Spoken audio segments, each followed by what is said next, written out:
Super intelligence یہ کتاب نک بوسٹرام نے لکھی تھی۔ چڑیوں اور الو کی تمثیل۔ چڑیوں نے سوچا کہ الو کا بچہ پال لیا جائے، بڑا ہو کر وہ گھونسلہ بنائے گا، خوراک لائے گا اور دشمنوں سے ان کی حفاظت کرے گا۔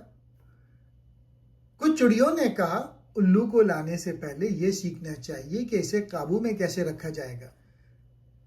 چڑیا انسانوں کی علامت ہے، الو طاقتور مصنوعی ذہانت کی علامت ہے۔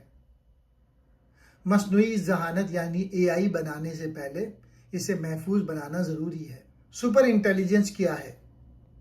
ایسی مصنوعی ذہانت جو تقریباً ہر ذہنی کام میں بہترین انسانی دماغ سے بھی زیادہ ذہین ہو۔ وہ سائنس، طب اور منصوبہ بندی میں بھی ہم سے آگے ہو سکتی ہے۔ یہ کیسے وجود میں آ سکتی ہے؟ انسانی دماغ کی کمپیوٹر نقل بنا کر یا انسانوں اور کمپیوٹروں کی صلاحیت جوڑ کر؟ ذہانت کا دھماکہ۔ اگر AI اپنی پروگرامنگ خود بہتر کرنا سیکھ جائے تو ہر بہتری اسے مزید تیزی سے بہتر بنائے گی۔ وہ بہت کم وقت میں انسانوں سے کہیں آگے نکل سکتی ہے۔ اصل خطرہ، AI کو انسانوں سے نفرت کرنا ضروری نہیں۔ غلط یا نامکمل مقصد بھی تباہ کن ہو سکتا ہے۔ وہ حکم مانتے ہوئے انسانی زندگی کو نقصان پہنچا سکتی ہے۔ کنٹرول کا مسئلہ۔ انسان سے زیادہ ذہین نظام ہماری کمزوریاں سمجھ سکتا ہے۔ طاقت اور وسائل ملنے کے بعد اسے بند کرنا مشکل ہوگا۔ اس لیے حفاظتی انتظامات پہلے تیار ہونے چاہیے۔ انسانی اقدار سے ہم آہنگی۔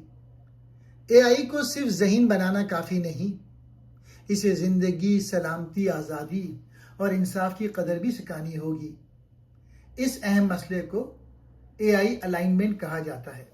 محفوظ AI بیماریوں کے علاج، غربت میں کمی، صاف توانائی، سائنسی ترقی اور ماحول کے تحفظ میں انسانیت کی غیر معمولی مدد کر سکتی ہے۔ کتاب کا بنیادی پیغام۔ سوال صرف یہ نہیں کہ طاقتور AI کب بنے گا، اصل سوال یہ ہے کہ اسے محفوظ اور قابل اعتماد اور انسانی اقدار کے مطابق کیسے بنایا جائے۔ چڑیوں کی غلطی نہ دہرائیں۔